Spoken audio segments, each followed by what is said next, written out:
اس وقت ان پر حملہ کیا۔ اور ایک بات اور بھی ذہن میں رکھیں، جب وہ شخص جس کا نام عبد الرحمن ابن ملجم تھا، اس عبد الرحمن ابن ملجم نے جب سیدنا علی المرتضیٰ شیر خدا رضی اللہ عنہ پر حملہ کیا، اس سے پہلے حضرت علی المرتضیٰ کا اپنے آپ کو ملنگ کہتا تھا، یعنی یہ تصور دیتا تھا میرا تعلق حضرت علی المرتضیٰ سے ہے۔ لوگوں کے دلوں میں یہ بات اس نے پھیلائی ہوئی تھی کہ ہم محبت اہل بیت کرنے والے ہیں اور ہمارا تعلق حضرات اہل بیت سے ہے۔ جب اس طریقے سے اس شخص نے ان حضرات پر حملہ کیا، سیدنا علی المرتضیٰ شیر خدا رضی اللہ عنہ نے دیکھا اور دیکھ کر فرمانے لگے، اے عبد الرحمن ابن ملجم، تو تو میرا شیعہ تھا اور تو تو میرا ملنگ تھا، تو تو میرا موالی تھا، تو تو یہ کہتا تھا کہ میں تمہارے ساتھ محبت کرتا ہوں۔ تو وہ کہنے لگا کہ میں ایک عورت کی محبت میں آ کر، اس نے ساری صاف بات بتا دی کہ میں نے ایک عورت کی محبت میں آ کر امیر المومنین آپ پر حملہ کیا ہے۔ اس عورت کا نام کتاب تھا۔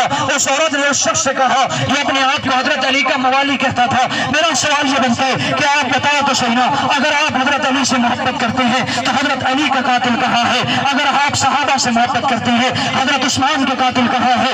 اگر آپ اہل بیت سے محبت کرتے ہیں، حضرت حسین کا قاتل کہاں ہے؟ حضرت حسن کو زہر کس نے دیا تھا؟ میرا سوال تو بنتا ہے کہ اگر آپ صحابہ کرام سے محبت کرتے ہیں، حضرت عمر بن خطاب کا قاتل کہاں ہے؟ کیا تمہارے ملک ایران میں، اس کے شہر مدائن میں اس کی قبر موجود نہیں ہے جس کے اوپر تم نے چادر نہیں چڑھائی ہے؟ 9 ربیع الاول کو جلوس نہیں نکالتے ہو؟ میرا سوال تو بنتا ہے کہ تمہارے شہر میں، تمہارے گھر میں، تمہارے ملک میں اگر اس کی قبر ہے، 9 ربیع الاول کو تم بابا شجاع کے نام سے عید منا کر اس کی چادر چڑھاتے ہو، اس کا طواف کرتے ہو، پھر میرا سوال تو بنتا ہے کہ تمہارا اسلام سے کوئی تعلق نہیں ہے، تم اسلام کے اس وقت سے لے کر آج تک غدار ہو، تو حضرت عمر بن خطاب کے قاتل بھی تم ہو، میرے پاک پیغمبر کو زہر بھی تم لوگوں نے دیا تھا، حضرت عمر بن خطاب کو شہید کرنے والے بھی تم ہو، حضرت عثمان رضی اللہ عنہ کا قاتل بھی تم ہو، حضرت علی المرتضیٰ کے قاتل بھی تم ہو۔ عبد الرحمن ابن ملجم کون تھا؟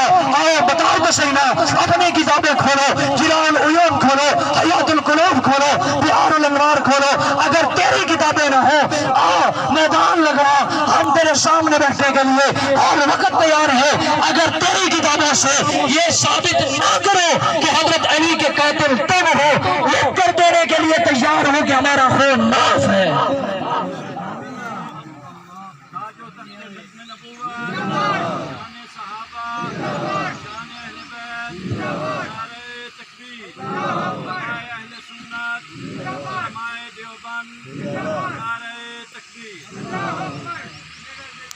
تو صرف مسلمانوں کو دھوکہ دیا گیا ہے، یعنی بنیاد سے لے کر انتہا تک سب قتل، سب خون ان کے ہاتھ پر ہے، کتابیں ان کی اپنی ہیں، کھولے تو صحیح، دیکھیں تو صحیح، ہمارا ان سے کوئی جھگڑا ذات کا تھوڑی ہے، جائیداد کا تھوڑی ہے۔ اگر آج بھی ہمارے پاس آ جائیں، اگر ہم ان کو نہ دکھائیں، ان کی کتابوں میں موجود نہ ہو، اگر حضرت علی المرتضیٰ، میرا ایمان ہے اگر سیدہ فاطمہ الزہرا چند انہوں نے چند توڑ کے ان کے پاس اور ہے کیا؟ صرف ماتم ہے، جھوٹ ہے، متا ہے، اس کے علاوہ کیا ہے ان کے پاس؟ کچھ ہے؟ کچھ بھی نہیں ہے۔ مسلمان پھر پریشان ہے۔ سوال تو میرا بنتا ہے کہ پھر پریشان کس وجہ سے ہیں؟ سوال کرتے ہیں، دھڑا دھڑ لوگ ہو رہے ہیں، وہ بھائی ہوں گے نا، اس لیے کہ زنا ان کے پاس عام ہے۔ ان کی کتاب میں لکھا ہے اصول کافی میں، اس کی جلد نمبر فروع کافی ہے اور اس کی جلد نمبر 6 ابواب المتا ہے، اس میں لکھتا ہے، امام سے سوال کرتا ہے کہ کتنی عورتوں سے متا کر سکتا ہوں؟ امام جواب دیتا ہے، الف منہن انہن مستاجرات، ایک رات میں ایک وقت میں 1000 عورتوں سے متا کرو، یہ ساری کی ساری کرائے والی عورتیں ہیں۔ اس سے آگے بتاؤں، ان کی کتاب کا نام ہے منہج الصادقین، ملا فیض کاشانی کی کتاب ہے، تہران سے چھپی ہے اور اس کتاب کی جلد نمبر 3 ہے اور قرآن کی تفسیر لکھتا ہے، استغفر اللہ استغفر اللہ، قرآن کی تفسیر لکھ کر اس کے اوپر لکھتا ہے اللہ کے نبی کی توہین کرتا ہے، حضرت حسین کی توہین کرتا ہے، حضرت حسن کی توہین کرتا ہے، سیدنا علی المرتضیٰ شیر خدا کی توہین کرتا ہے اور اس پر ایک روایت نقل کرتا ہے، اپنے امام سے نقل کرتا ہے، من تمتع مرتن درجتہ کدرجۃ الحسن، کہ جس نے ایک مرتبہ متا کیا یعنی زنا کیا اس کا درجہ حضرت حسن کے درجے کی طرح ہے۔ ومن تمتع مرتين، جس شخص نے 2 مرتبہ متا کیا، درجتہ کدرجۃ الحسین، نقل کفر کفر نباشر، یہ ایک ایسی زناکار عورت کو میرے پاک پیغمبر کے نواسے کے ساتھ ملاتا ہے، ایک ایسی عورت کو، ایک ایسے بدکار آدمی کو نبی کے نواسوں کے ساتھ عظمت دیتا ہے۔ شرم ہونی چاہیے اس مذہب کو، اور پھر محب اہل بیت ہونے کا دعویٰ کرتا ہے کہ من تمتع 3 مرات، جس شخص نے 3 مرتبہ متا کیا، درجتہ کدرجۃ علی بن ابی طالب، کہ اس جس کا درجہ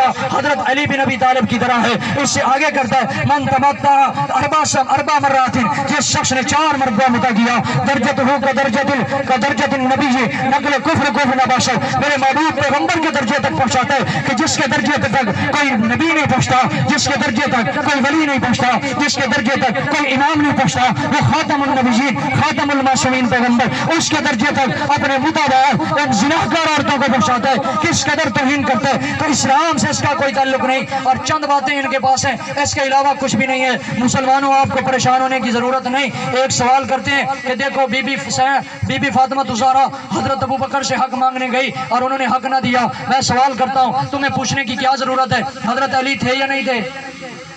تھے نا. پھر اس کافر کو پوچھنے کی کوئی ضرورت ہے؟ حضرت علی نے پوچھا, یعنی معلوم ہوا مانا کوئی مسئلہ ہی نہیں تھا, یہ جھوٹ ہے, اس نے بعد میں جھوٹ بنایا ہے. اور میرا ایمان ہے میں حضرت علی کو اتنا بہادر مانتا ہوں, اتنا جرأت مند مانتا ہوں, اتنا غیرت مند مانتا ہوں کہ اگر صرف خلافت کی بات نہیں ہے, 1 روپے کی بات بھی ہوتی تو حضرت علی رضی اللہ عنہ ان صحابہ کرام سے لڑ جاتے, کبھی رکتے. میرا ایمان ہے حضرت علی سچا ہے. لیکن اس کا مذہب کیا ہے دیکھیں تو صحیح نا, محبت اہل بیت کا دامن بھر کے.